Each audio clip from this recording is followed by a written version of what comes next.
जयपुर, जोधपुर, अजमेर, राजस्थान के ये शहर देख रहे हैं बिजली के निजीकरण का खेल।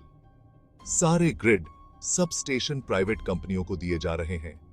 सरकार कह रही है इससे बिजली व्यवस्था अच्छी हो जाएगी, लेकिन क्या ये सच है? क्या ये फैसला जनता के लिए है या फिर कुछ बड़े लोगों के फायदे के लिए? सच तो ये है कि बिजली का निजीकरण आम आदमी को बहुत महंगा पड़ेगा। बिजली के दाम आसमान छूने लगेंगे। गरीब और मिडिल क्लास के लिए बिजली एक सपना बन जाएगी। बिजली कंपनियों को सिर्फ मुनाफा कमाना है, जनता की सेवा नहीं करनी। निजीकरण का नुकसान बिजली कर्मचारियों को भी होगा। नौकरियां जाएंगी, उनका शोषण बढ़ेगा।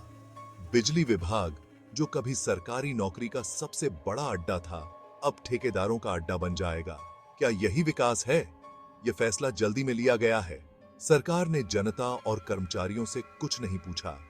यह तानाशाही लोकतंत्र के लिए खतरा है। हमें इस फैसले को रोकना ही होगा।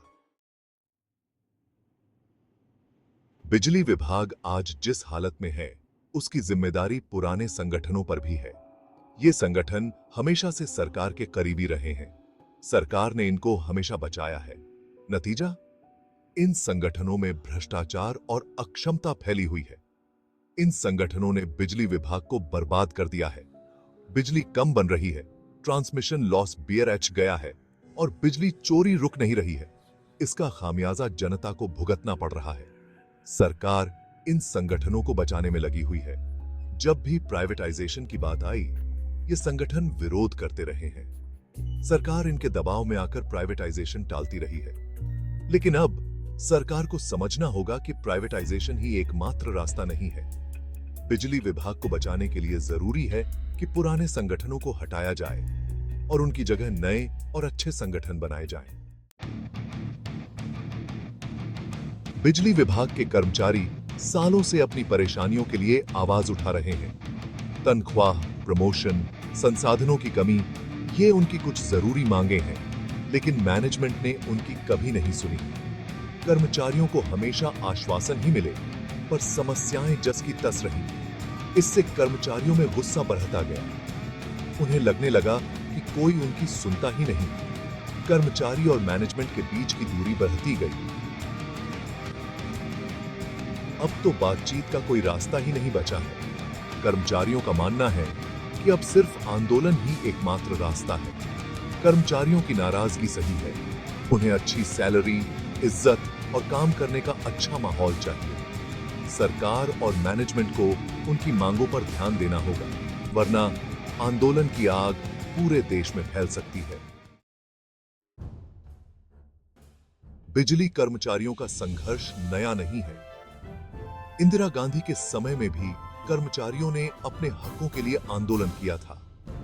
2015 में भी पूरे देश में बिजली कर्मचारियों ने हड़ताल की थी। इन आंदोलनों से कर्मचारियों को नई राह और जोश मिला था, लेकिन ये आंदोलन पूरी तरह सफल नहीं हुए। सरकार और मैनेजमेंट ने कर्मचारियों की सारी मांगें नहीं मानी, लेकिन इन आंदोलनों ने यह जरूर दिखाया कि कर्मचारी एकजुट होकर अपने हकों के लिए लड़ने को तैयार हैं। आज फिर से देश में बिजली कर्मचारियों के आंदोलन की तैयारी हो रही है। यह आंदोलन पहले से भी बड़ा और व्यापक होगा। कर्मचारी इस बार पीछे हटने वाले नहीं हैं। वे अपनी मांगें पूरी होने तक लड़ेंगे। बदलाव की बातें तो बहुत होती हैं, लेकिन हकीकत में कुछ नहीं बदलता। बिजली विभाग के पुराने संगठन आज भी वैसे ही हैं। न उनकी सोच बदली है, न ही उनके बड़े लोग। वे आज भी अपनी कुर्सी और पावर बचाने में लगे हैं। कर्मचारी इन संगठनों से अब उम्मीद छोड़ चुके हैं। उन्हें समझ आ गया है कि इन संगठनों से कुछ नहीं होने वाला। इसलिए कर्मचारी अब खुद का संगठन मजबूत कर रहे हैं। वे इस बार बहुत बड़ा आंदोलन करने वाले हैं। यह आंदोलन सिर्फ सैलरी और भत्तों की लड़ाई नहीं होगी। यह बिजली विभाग को बचाने की लड़ाई होगी। यह लोकतंत्र और जनता के अधिकारों की लड़ाई होगी। यह लड़ाई आसान नहीं होगी, लेकिन कर्मचारी हार मानने वाले नहीं हैं। वे इस लड़ाई को अंत तक लड़ेंगे।